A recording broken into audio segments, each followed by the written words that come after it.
හරි. මෙන්න ගාන. පොඩි චැලෙන්ජ් එකක්. ලස්සන ගානක් මම දෙන්නේ. ඔය ගාන මේක බල බල යනකොට සෙට් එක ලස්සන ගානක්. හරි. මාර ලස්සන ගානක් මහා අත ගානක් නෙවෙයි. ලස්සන ටීමින් තියෙන ගානක්. හරිද? ලස්සන ටීමින් තියෙන ගානක්. මේ ගාන සාකච්ඡා කරන්න කලින් මම පොඩි දෙයක් අහනවා ඔගේ. හරි? පොඩි දෙයක් මම අහනවා. මොකද්ද? මේ ගාන සාකච්ඡා කරන්න කලින් මම මෙහෙම දෙයක් අහනවා. දැන් ax වර්ග ධන bx ධන c සමානයි බිඳුවේ සමීකරණේ මූල x සමානයි α x සමානයි b ට කිව්වම හරිද? දැන් තවත් තැනක මෙහෙම කතාවක් කියලා කියනවා. ඒක දැන් මෙතන මේ ගානකට මේක අදාළ වෙනවා. මේ කියන්නේ අපි නිරීක්ෂණය කරලා දෙයක් කර ඩිසිෂන් ගන්න. අන්න ඒ අවස්ථාව ගැන කතා කරනවා. හරි? දැන් මේ විදිහට බලමු. LP වර්ග ධන RP ධන C සමානයි බිඳුව කියලා දෙනවා. හරි? මෙහෙම තියෙනවා. දැන් මෙන්න මේක දිහා බලලා අපිට මොකද්ද ගන්න පුළුවන් තීරණය? සමීකරණයක මූල කියන කට්ටිය මේ සමීකරණයේ වම් පස ආදේශ කරපුවම මේ පැත්තට සමාන වෙනවා. හරිද? සමීකරණයක ස්වභාවය සමීකරණයක් කියන සමානතාවයක් නේ. සමානතාවයක එක පැත්තකට දැන් මේ x වලට තියෙන x නේ වේරියබල් එක x නේ විචාරය. ඒකට තියෙන අවියන් වෙන වෙනම ආදේශ කරලා බලපුවම කියන්නේ වම් පැත්ත දකුණු පැත්තට සමාන වෙනවා. ඒ ඕනෙකින් දන්න එක. හරි?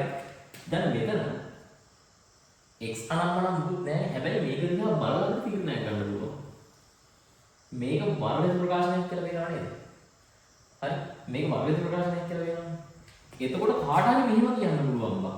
සරල රේඛාවම උගන්වන්නේ නිරීක්ෂණය කරලා රිසල්ට් එකක් ගන්න. නිරීක්ෂණ ප්‍රතිඵලයක් කියලා කියන්නේ.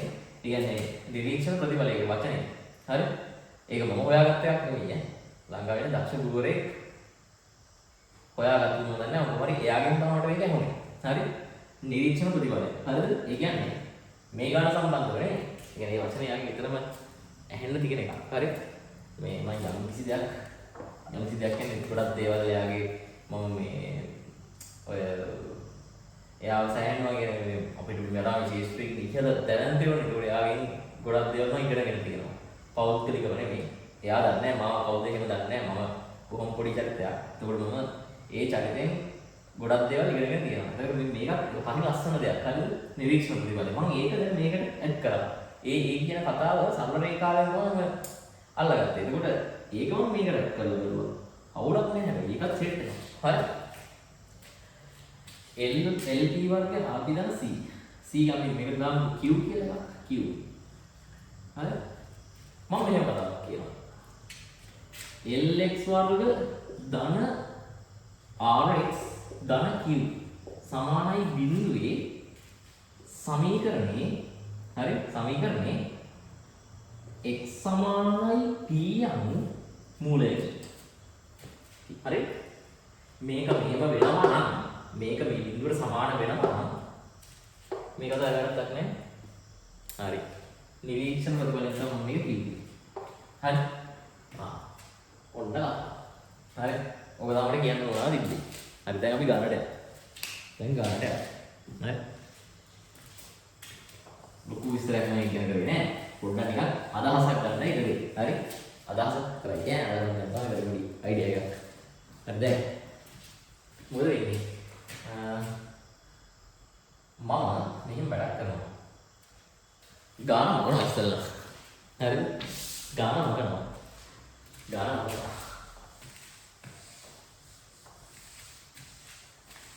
ඉස්සෙල්ලාම ගාන. හරි? ගාන මොකක්ද?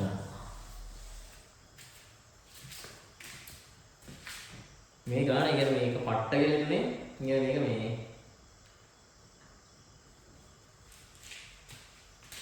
මම ගත්ත නූලස් මම ටෙක්නික් හරි කාර්යයක් ටෙක් කරනවා නම් මම ගත්තේ මේක.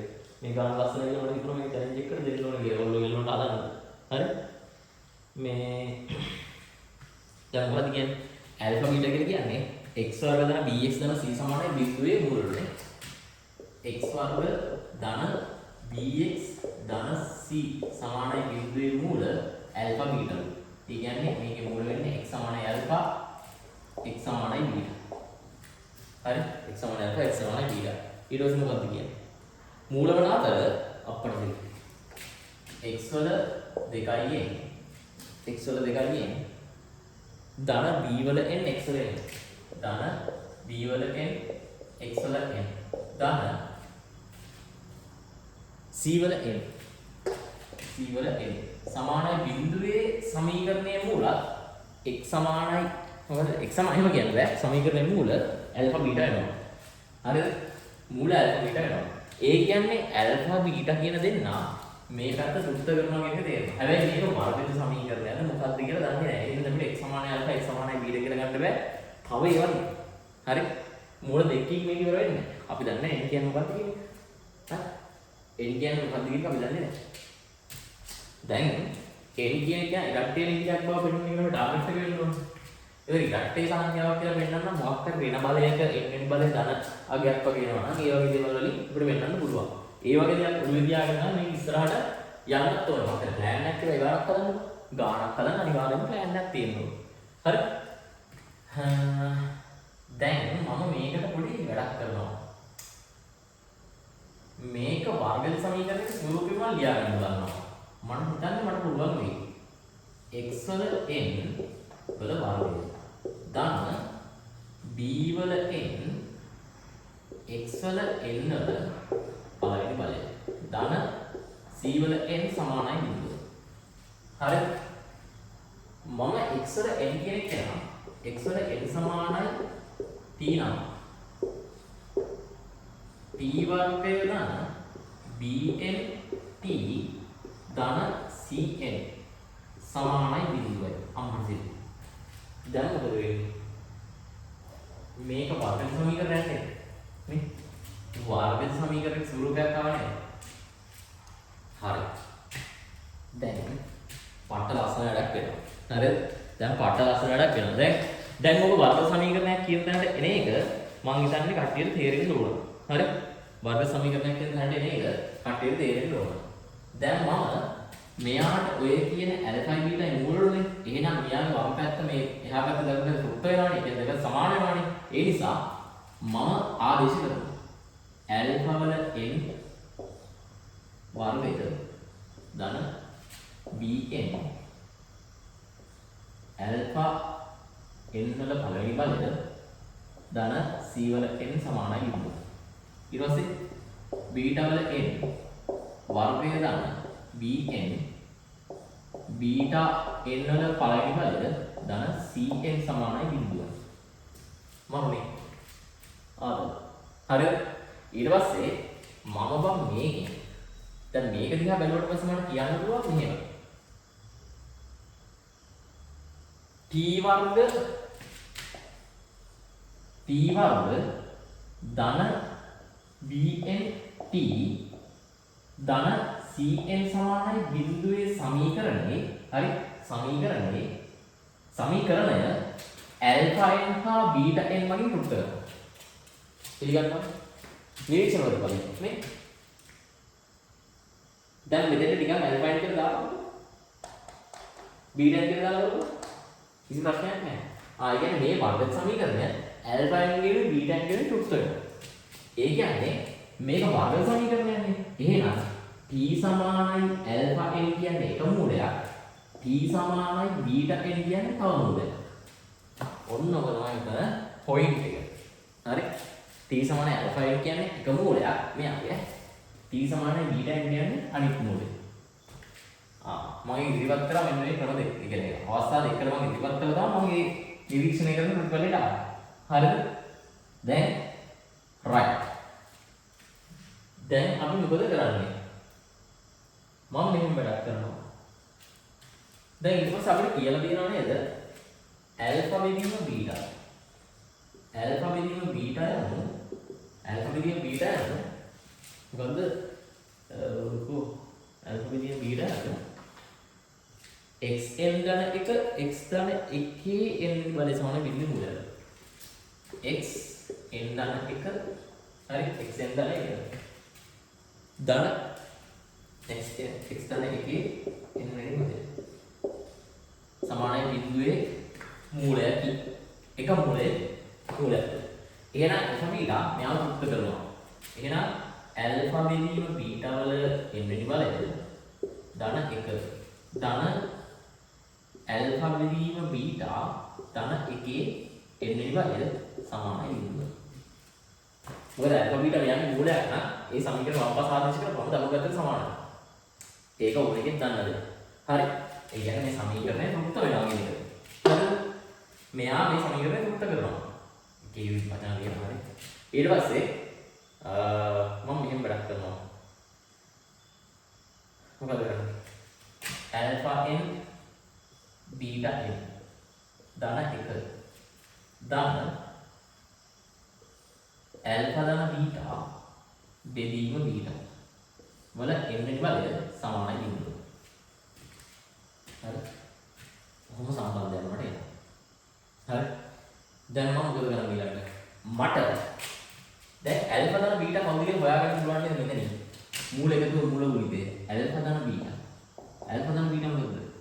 ඍණ b නේ. ඇල්ෆා බීටා මේ සමීකරණය ගන්න පුළුවන් c.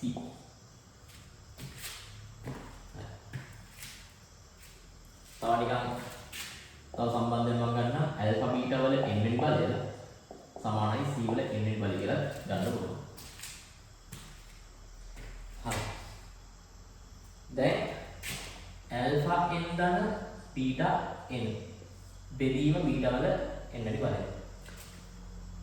ධන ඇල්ෆා ධන බීටා බෙදීම බීටා වල n වෙනි බලය සමානයි බිඳුව. ඇල්ෆා n ධන බීටා n කොහොමද කරන්නේ? කොහොමද කරන්නේ? ඇල්ෆා n ධන බීටා n මෙන්න මේ වර්ග දෙකක් ගත්ත හැකි නේද? ඇල්ෆා n මුල වල එකතුව ධන බීටා n සමානයි ඍණ b වල n වෙනි බලය. ඇල්ෆා බීටා වල මුටි c වල දෙන කියන එක අපි එතනම වෙනවා. අවශ්‍ය නැහැ. හරි?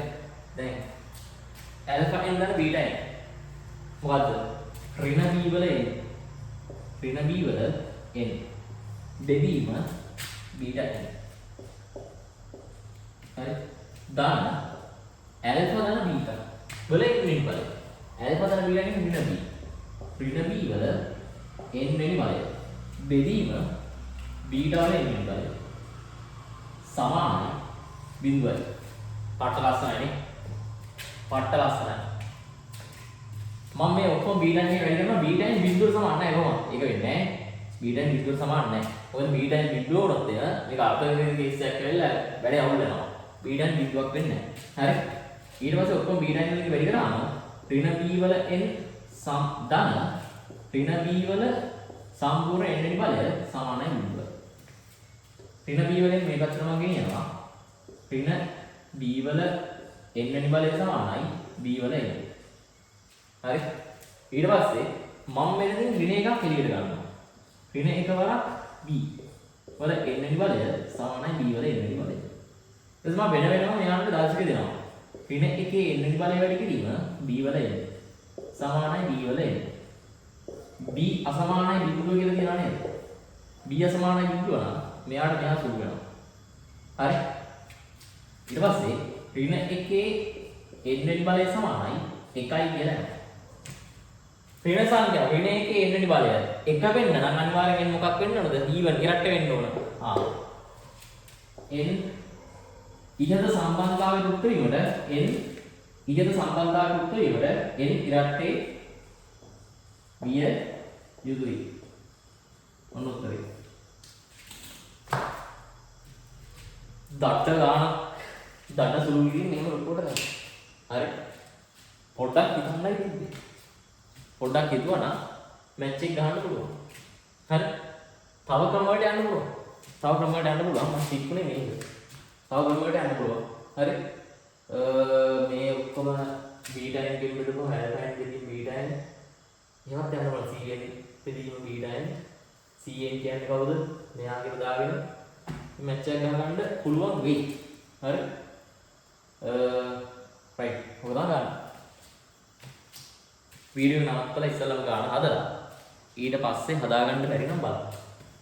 හරිද? මේක එක්ස්පීරියන්ස් මේ විභාගෙට මේ ඒ කියලාම එහෙම ගන්න නෑ. එහෙම ඒ කියලා එකන්න බෑ. විභාගෙට ඉන්නේ වෙනම ලෙවල් එක ගන්න. ඒ නිසා මෙයා මේ තින්කින් ඔළුව හදන්න තියෙනවා. හරි? එහෙනම් ජය වේවා.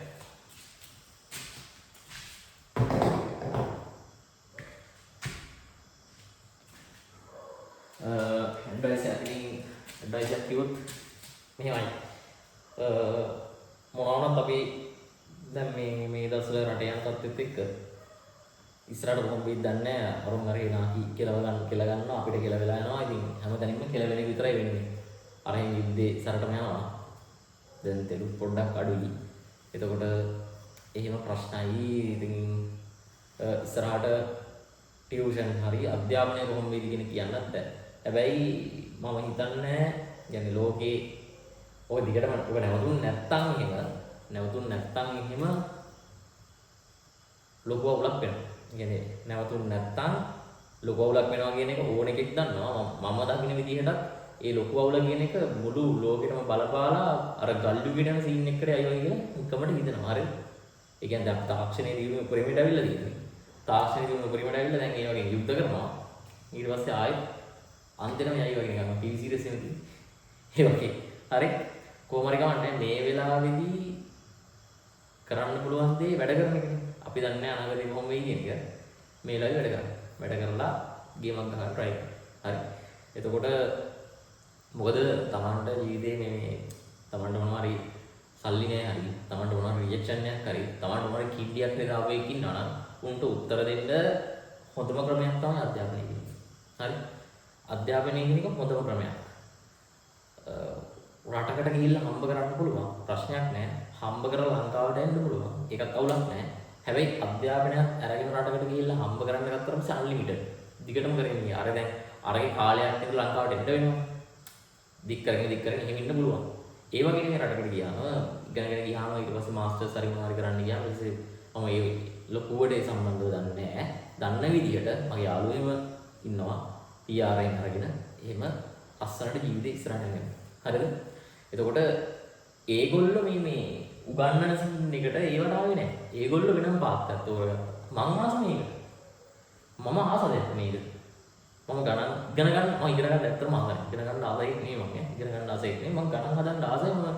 මම ආස ෆීල්ඩ් එක තමයි මැත්ස්. මැත්ස් වල මම අලුත් දේවල් වෙනවා. ඔලිම්පියාඩ් ගණන් බලනවා. හදනවා.